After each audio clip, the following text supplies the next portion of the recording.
Orion is getting ready to launch.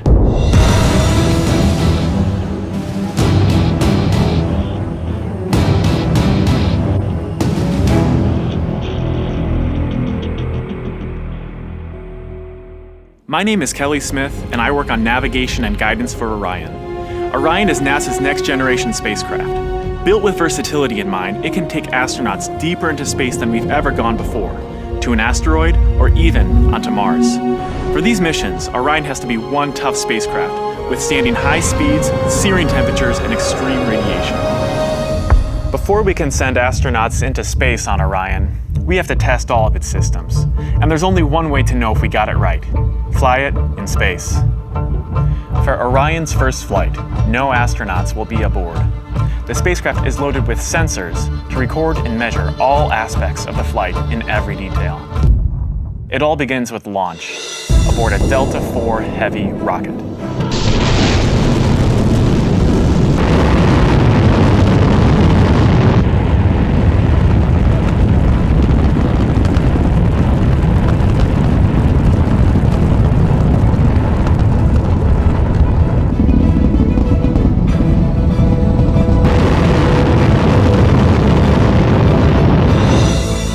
As it punches into Earth orbit, Orion will jettison its launch abort system. The abort system is a safety feature designed to pull Orion and its crew out of danger if there were a problem with the rocket during ascent. Orion's journey is just beginning. As the spacecraft and the upper stage begin their first lap around Earth, Mission Control in Houston is monitoring the progress of the flight. Orion's over 100 miles up and going about 17,000 miles per hour. Just as it passes over the Indian Ocean, we lose communication.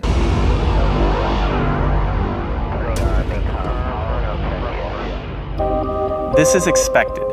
The communications link we have through satellites to Orion is momentarily lost, but Orion continues to receive and process data. Its computers can handle 480 million instructions per second. Imagine you are traveling with Orion as the flight test continues. One orbit completed. Time to go. The upper stage of the rocket fires again. Like the setup for a roller coaster ride, this is the big climb we've been waiting for.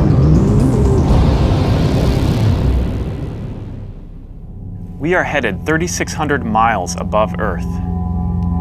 15 times higher from the planet than the International Space Station. As we get further away from Earth, we'll pass through the Van Allen belts, an area of dangerous radiation. Radiation like this could harm the guidance systems, onboard computers, or other electronics on Orion. Naturally, we have to pass through this danger zone twice, once up and once back.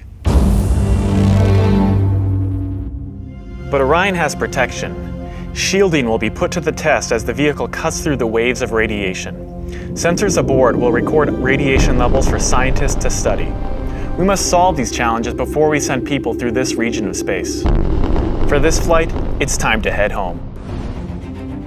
The upper stage of the rocket triggers separation.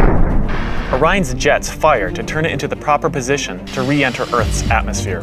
No matter what happens now, we're coming in. 75 miles above Earth, the spacecraft enters the atmosphere. Things happen quickly. We're now traveling more than 20,000 miles per hour. Air particles pushed out of the way heat up. An envelope of hot plasma surrounds the vehicle as it plummets towards Earth. The plasma reaches temperatures of 4,000 degrees Fahrenheit, almost twice as hot as molten lava. This may be the most dangerous part of the flight. Mission Control is monitoring all the data from the spacecraft, and then we lose communication again. No data can penetrate the plasma. Orion is on its own. Orion is inside a fireball. Onboard systems ignite jets to keep the ship pointed correctly, so the specially constructed heat shield takes the full brunt of the inferno. This is the largest heat shield of its kind ever made. Orion's computers command the spacecraft to bank like an airplane, keeping a precise path to the landing site. Even though we've slowed from 20,000 miles per hour to about 300 miles per hour, we're still traveling amazingly fast. We must slow down to safely land in the ocean. Luckily, we have parachutes. Specially designed for Orion, the parachutes help us hit the brakes, but not too quickly. One day people will be aboard, so deceleration must happen in stages to keep things comfortable for the crew. The forward bay cover jettisons.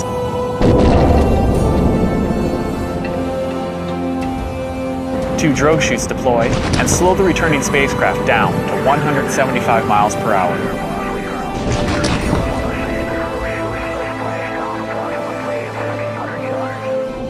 Then, the three main parachutes open.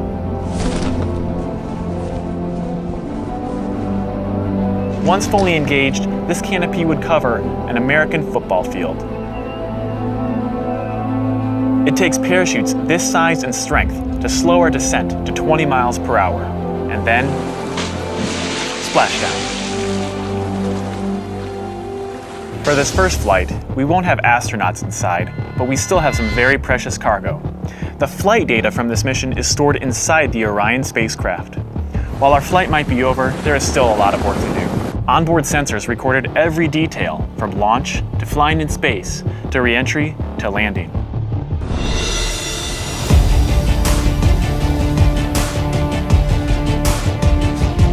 Flight tests are difficult and complex, but they give us confidence that the systems we have designed work under real flight conditions. It's great to be a part of this first space flight for Orion, and we're looking forward to beginning a new chapter in human space exploration.